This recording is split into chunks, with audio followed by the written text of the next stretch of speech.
Master plan మాకు అందిస్తారు. Master plan అందించిన మరుక్షణం ప్రజాభిప్రాయ సేకరణ కోసము బహిరంగంగా పత్రికలలో పూర్తి స్థాయిలో ప్రచారం కల్పించి ప్రజల యొక్క అభిప్రాయాన్ని తీసుకొని సలహాలు సూచనలు తీసుకొని ఫైనల్ గా మెగా మాస్టర్ ప్లాన్ పబ్లిష్ చేసి తెలంగాణను అభివృద్ధి పదం వైపు నడిపించాలని రాబోయే 100 సంవత్సరాలకు కూడా ఒక గొప్ప నగరంగా తీర్చిదిద్దాలన్న ఆలోచనతోని ఈ రోజు మా ప్రభుత్వం పనిచేస్తున్నది. నిన్నటికి నిన్న చాంద్రాయన్ గుట్టలో నేను అసదుద్దీన్ ఓవైసీ గారు మెట్రో విస్తరణ కోసం పునాది రాయి వేసినాం.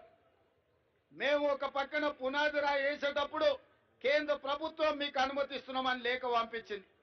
పునాది రాయి వేసి సంతోషంగా అభివృద్ధి చేద్దాం అనుకుంటే ఒక ఆయన కాళ్ళలో కట్టబెట్టి ఆయన ఢిల్లీకి చెప్పిండంట, ఇప్పుడు అది ఆపండి అని చెప్పి వాళ్ళు అంటున్నారు.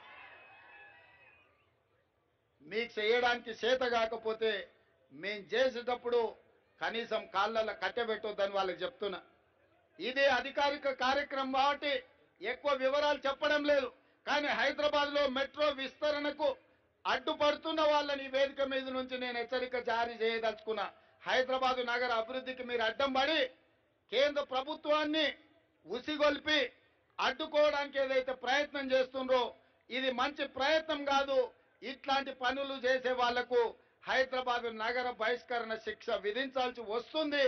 మీరు జాగ్రత్తగా ఉండండి, హైదరాబాద్ నగర అభివృద్ధికి సహకరించండి అని చెప్పి నేను తెలియజేస్తూ, ఏది ఏమైనా మీరందరూ అభిమానంతో ఇంత దూరం వచ్చి ఆ పక్క నుంచి మా అక్కలందరూ కూడా వచ్చిండ్రు, మా తమ్ముడు వచ్చిండు చూసిపోదామని. ఎందుకంటే నేను కూడా గ్రామాల నుంచి ఇక్కడికి వచ్చిన వాళ్ళందరూ కూడా మా చుట్టాల్లో మా దగ్గరలో ఇక్కడ ఉండేటోళ్ళందరూ. మీ అందరికీ పేరు పేరున మిమ్మల్ని అందరినీ వ్యక్తిగతంగా కలవలేకపోవచ్చు. మీ అభిమానం నా ఎంబడి ఉన్నది, మీ ఆశీర్వాదం నా ఎంబడి ఉన్నది. ఈ తెలంగాణను అభివృద్ధి పదం వైపు నడిపించి అభయస్థం ద్వారా 6 గ్యారెంటీలు ఏవైతే ఇచ్చినామో అన్నిటిని అమలు చేస్తాం. ఇప్పటికే ఆర్టీసీలో ఆడబిడ్డలకు ఉచితంగా బస్సు రవాణా సౌకర్యాన్ని కల్పించినాం. ఇప్పటికి దాదాపుగా 24 కోట్ల ఆడబిడ్డలు ఈ రోజు బస్సుల్లో ప్రయాణం చేసిండ్రు. ఆర్టీసీ నష్టాలలో ఉండి కార్మికులు ఆత్మహత్యలు చేసుకునే దాని నుంచి ఇప్పుడు లాభాల వైపు నడుస్తుంది. మా పొన్నం ప్రభాకర్ గారికి మంత్రిగా అత్యధికంగా లాభం ఈ రోజు ప్రభుత్వంతో వచ్చింది. ఈ ప్రాంతంలో ఆర్టీసీ కార్మికులు ఎక్కువ ఉంటారు. మీ సమస్యలన్నిటిని కూడా పరిష్కరించే బాధ్యత తీసుకుంటాం. అదేవిధంగా రాజీవ్ ఆరోగ్యశ్రీ ద్వారా పేదలకు 10 లక్షల రూపాయలు వైద్య సౌకర్యాన్ని అందించడానికి మా ప్రభుత్వం ఈ రోజు పేదలకు అందిస్తున్నది. మొన్నటికి మొన్న 500 రూపాయలకి ఆడబిడ్డలకు సిలిండర్ ఇచ్చే కార్యక్రమాన్ని మొదలు పెట్టినాం. ఇదే కాకుండా 200 యూనిట్ల వరకు పేదలకు ఉచిత కరెంట్ ఇవ్వాలని, ఇంటికి కూడా పేదవాళ్ళ ఇళ్లలో వెలుగులు నింపాలి, వాళ్ళ ఇంట్లో కరెంటు ఉండాలి అని చెప్పి పేదలకు 200 యూనిట్ల వరకు ఉచిత కరెంట్ ఇచ్చే కార్యక్రమాన్ని చేపట్టినాం. 11 తారీఖు రోజు ఇందిరమ్మ ఇండ్లు ప్రతి పేదవాడికి, ఇల్లు లేని వాడికి ఇల్లు కట్టించాలన్న ఆలోచనతోని భద్రాచలంలో శ్రీరామచంద్రుడు ఆశీర్వాదం తీసుకొని 11 తారీఖు నాడు ఆ కార్యక్రమాన్ని కూడా ప్రారంభించబోతున్నాం. అంటే ఏదైతే మాట ఇచ్చినామో ఉన్న సమస్యలను చిక్కుమిళ్లను విప్పుకుంటూ ఒకటొకటిగా పేదలకు ఇచ్చిన మాటను నిలబడి ఇట్లా ఒకటి కాదు రెండు కాదు, ఇక నోటికి ఎంత వస్తే అంత ఇగో చెప్పుకుంటా పోతే మేము మొన్న కూర్చొని కూడినాం. వీళ్ళు ఎన్ని చెప్పిర్రా నాయన మాటలు గినిగానం చెప్పిర్రు, ఎన్ని వెళ్ళినాయి అంటే ఇది మనం పెట్టలే పేరు. వాళ్ళు ఇచ్చిన హామీలు అన్ని కూడితే కరెక్ట్గా ఎన్ని వెళ్ళినాయి అంటే 420 హామీలు వెళ్ళినాయి. సరిగ్గా 420 హామీలు. ఎస్సీ డిక్లరేషను, ఎస్టీ డిక్లరేషను, వాళ్ళ మేనిఫెస్టోల, రైతు డిక్లరేషన్ల, మహిళా డిక్లరేషన్ల, యూత్ డిక్లరేషన్ల అన్ని కలిపి తీస్తే ఎన్ని వెళ్ళినాయి అంటే సరిగ్గా 420 హామీలు. సరిగా హామీలు ఇచ్చిండ్రు, గద్దెనెక్కిండ్రు.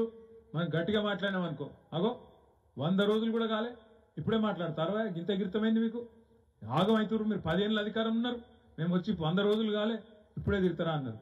మనం తిట్టలేదు, కొట్టలేదు, మనం ఏం అనలేదు. ఏమన్నాం?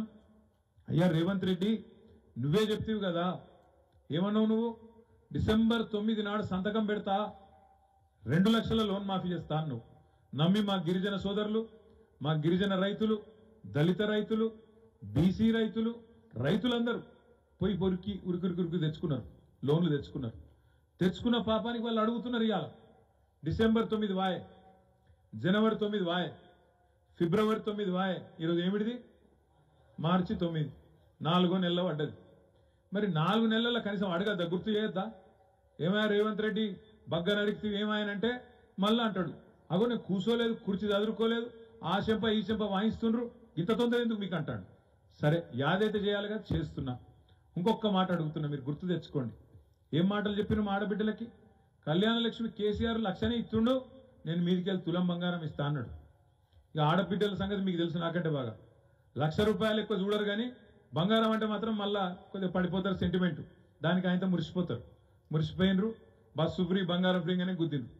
గుద్దినాక ఇప్పుడే మా చెల్లె కళ చెప్పింది, మా మహిళా అధ్యక్షురాలు. బస్సులలో పరిస్థితి ఏందో చెల్లె చెప్పింది. మనం కళలో కూడా అనుకోలేదు దృశ్యాలు. ఎసొంటెసెంట్ సీన్లు చూస్తున్నాం. డ్రైవర్ సీట్లకి వెళ్ళి ఎక్కుతుర్రు, కిటికీలకి వెళ్ళి దుక్కుతుర్రు, ఫుడ్ బోర్డు పట్టుకొని వెళ్ళాడుతుర్రు. ఏందమ్మా అంటే మొత్తం ఫ్రీ బస్సు, అదో కొత్త మోజు. ఓదిక్కేమో జుట్లు పట్టుకొని కొట్టుకుంటాను, చెప్పులు పట్టుకొని కొట్టుకుంటాను. మగవాళ్ళేమో వాళ్ళు టికెట్ కొనుక్కున్న వాళ్ళు వాళ్ళు తిడతాను, అరే మాకు సీట్ లేదు కొనుక్కున్న వాళ్ళు, కానీ వాళ్ళు తిట్టబట్టి. యువతల ఆటో వాళ్ళు వీళ్ళు లొల్లి పెట్టబట్టి, మా కొంప ఊచుకున్నాడు, మార్పు అని మేమే గుద్దినాం, గుద్దితే అంత మా కొంప ఊచుకున్నాడని ఆటోలు తిట్టబట్టి. అంటే ఆలోచన లేకుండా ఆగమాగం చేస్తే ఇటువంటి ఫలితాలు ఉంటాయి.